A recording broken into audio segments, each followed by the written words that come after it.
All right, critical thinking skill number 5 is not necessarily built upon the foundations of the first 4, as the number sequence would imply, but number 5, as Jean said in an earlier session, you know, when these skills were introduced as the new initiative for SACS, some people in her department said, oh, well, you know, we're already doing that, and why are we trying to teach them to make decisions and solve problems when they don't even understand the terminology and they don't get the vocabulary, they don't understand the basic concepts and so forth. And so, yeah, you do have to be familiar with the vocabulary of the discipline. And this particular discipline is bioethics. So I use critical thinking skill number 5, decision making and problem solving, in my 400 level capstone course. Now, I am not a professional ethicist nor philosopher, but I do believe that any Christ follower who is practicing healthcare needs to be able to make wise, godly, informed decisions.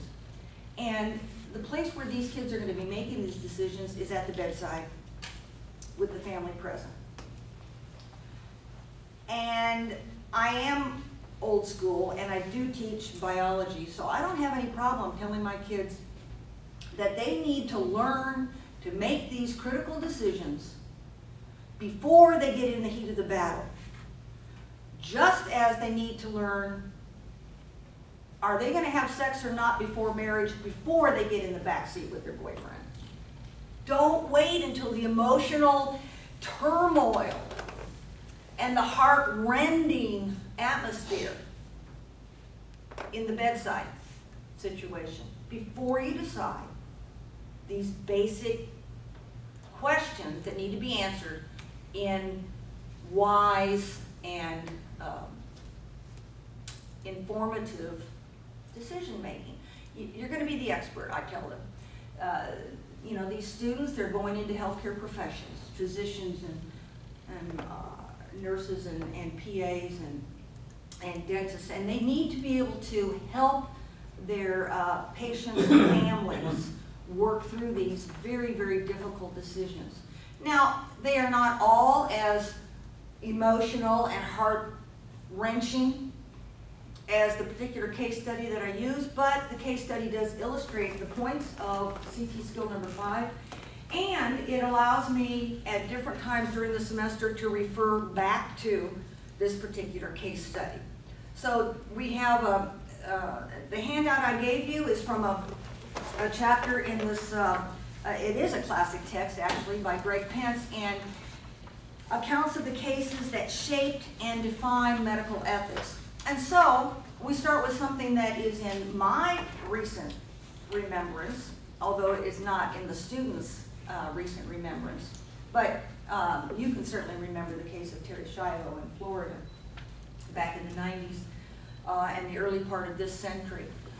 Well, we use that as an end-of-life decision-making case study.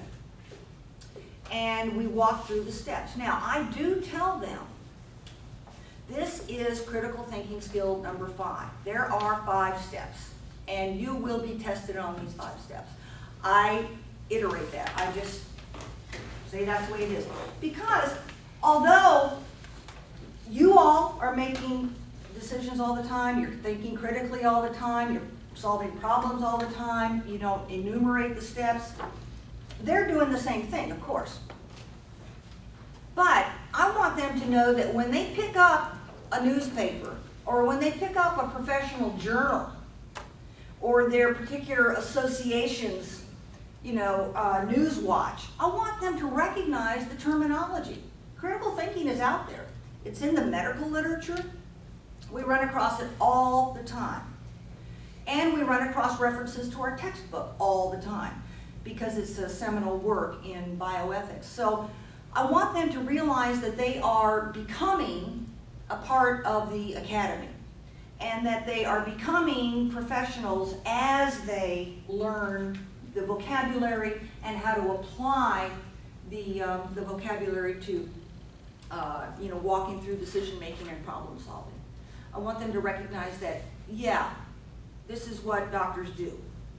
They don't just, you know, treat sore throats or write prescriptions. This is what nurses do. They don't just hang IVs and, you know, change linens.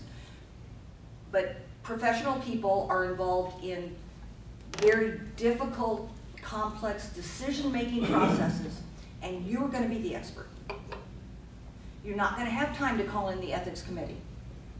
You're not going to be able to utilize the resources of a professional ethicist or theologian or philosopher at that moment. You need to have the skills to help you walk your patients' families through this process in a way that they feel comfortable with and secure, that you are dependable and professional, that you have their best interests at heart, that you are not just knee-jerking an emotional response based on your experience and you know, who you work for and how much money they're willing to spend on their loved one, that sort of thing. Okay, so I do walk through the steps, you know, one at a time. And I use this case study. Now, the only reason I gave you this handout, well, the 5 steps for CT skill number 5 are on the front page, but this is just an excerpt from the chapter that does describe end-of-life issues, specifically comas, which is a kind of a term that's not used so much anymore.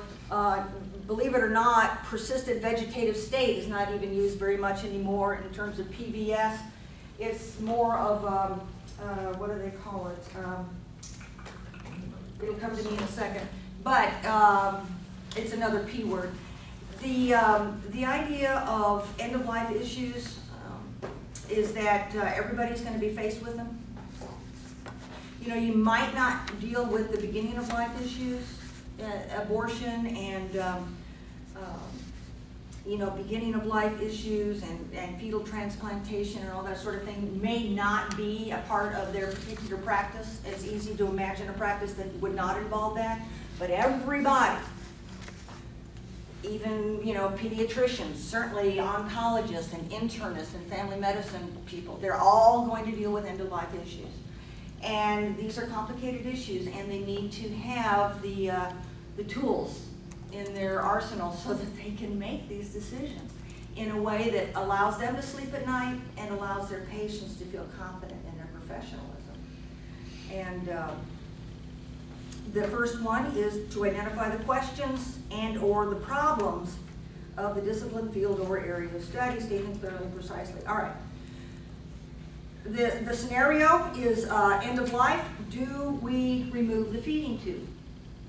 This was the case for Terry Schiavo. This was the case for Karen Quinlan 30 years earlier, and this was not dissimilar to the case of Nancy Cruzan in between. And so we go back and look at those cases as precedents, and then we look at the Schiavo case itself, and we try to identify the questions that surround that issue. The question is not, do we remove the feeding tube? That's not what number 1's talking about. That is the decision that has to be made, and that is the problem that has to be solved, but that's not what number 1 is talking about. Number 1 is talking about questions that surround the discipline. What kinds of questions inform, do we remove the feeding tube? Well, is this a person? Yeah. I mean, look, she's digesting food, she's breathing on her own, her heart's beating, she has blood pressure. Is this a person? Well, personhood implies personality. Well, how do you express personality? By talking with people, by responding to people, by relating to people, by having relationships. And none of those things exist. Is this a person, or is this a biological entity? And does the answer make a difference in whether or not you remove the feeding tube? Is there such a thing as a life not worth living? And about this point, the students start getting pretty hot. No, life is a divine spark, and God knew us, as we were formed in the womb, and He counts the hairs on our head and we're precious. And is there such a thing as a life not worth living? Well, believe it or not, yes, some people do believe that. And you're going to run across them every day in your practices. And if you believe that, then it'll be easier for you to get along with them and to understand where they're coming from. If you do not believe that, you don't have any choice. You have to get along with them and you have to understand where they're coming from. Because they're colleagues and you have to be able to work, you know, in concert with them for the best treatment of your patients. So you don't get to isolate yourself and you don't get to, you know, voice your opinion as being better or better informed than somebody else's. You just need to be willing to accept where other people are coming from and the questions that they bring to the issue.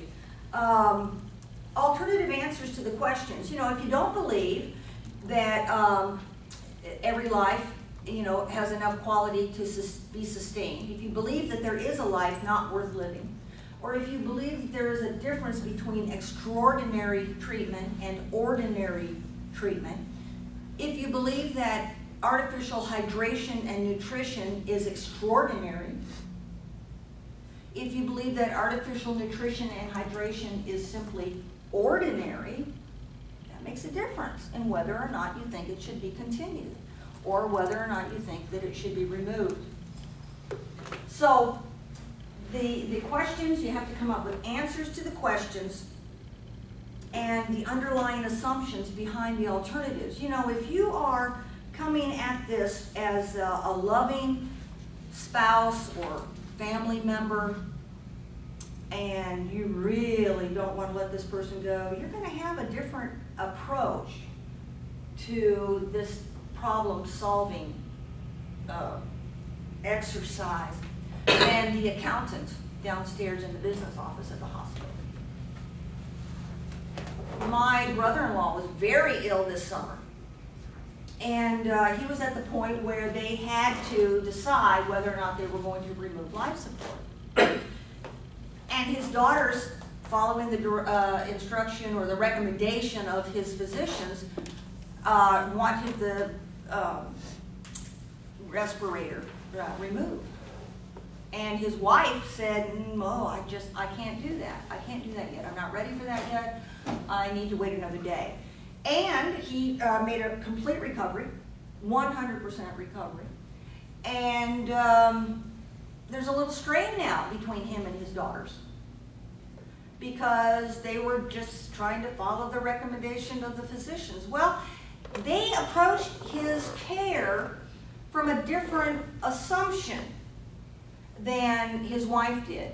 His wife knew that, you know, if he died, he would wake up in heaven, but she wasn't ready to let him go. She loved him. She felt like he had more, you know, life to live here. And his caregivers, you know, his doctors were saying, you know, this is painful for the family. Why drag it on and on? You know, we assume he's going to die anyway. Why prolong it? That sort of thing. And of course, the accountants are saying, man, this is costing a lot of money. It's costing a lot of money to keep this guy alive. He's not going to make a recovery. He's not going to have a productive life, not a life worth living. He's going to be in rehab for the rest of his life. You know, it's very difficult for the family to have to deal with this. Let's just end it. So that was, you know, their perspective. So you need to be able to consider all the different perspectives, which is very difficult because we all have emotional investment in these people, and we don't want to let somebody else tell us what should happen. And yet, if you are, I told the students, if you are the informed professional, and if you profess Christ, then you will take the time to help them understand what the alternatives are, what the consequences of the different alternatives are. And you'll help them to understand where the other players are coming from. All right. Consider the consequences of each alternative. Well, in this case, it is literally life and death. You remove the tube, the patient will die in 10 days to 14 days. If you don't remove the tube, the patient may die. The patient may not die for years, decades. And so those are the alternatives. Thinking within alternative systems of thought, looking at assumptions, implications, and practical consequences, again, from the point of view of the hospital administration. It's just a whole lot easier to remove that feeding tube. But the different perspectives of the family members and relatives and friends and so forth, just trying to think open-mindedly about the consequences. What's going to happen? Is this really going to be easier for the family, or are they going to be guilt-ridden for the rest of their lives? Is this really something that the hospital can't handle? After all, I've been paying insurance premiums my whole life. Why shouldn't I get some benefit out of it? So these things, go into the consequences of each alternative. And then finally, of course, we do ask them to make a decision. And Skip Jenkins was saying in the other section, it's just really difficult he was talking about his ethics class, it's just really difficult to make students land somewhere. Make a decision, make a stand, say what you're going to do, instead of, oh, well, we need to talk to one more person, or we need a little bit more data, or we just have to wait a few more days, that kind of thing. It's very, very difficult. And I walk my students through this, and I test them on it. On their midterm, I say, list the 5 steps of critical thinking skill number 5. Boom, boom, boom, boom, boom. Now, utilize these in solving or making a decision regarding this particular case study, and then, we'll refer to something else. But they have a really difficult time doing that. They can often come to some sort of a conclusion, but almost invariably, they end their essay with, this is really tough to make a decision. Or different people are going to come to different conclusions about this. And it's just very difficult for them to, make a stand. Well, they're only 21, 22 years old. Understand that, and they haven't gone, they don't have any experience yet in healthcare venues, but try to convince them that if they will incorporate those steps, they are as well prepared as anybody to start making good, wise, godly, and well-informed decisions. Unfortunately, when you get down to number 5, the next questions are the same as number 1. The next questions are, is there a life that is not worth living?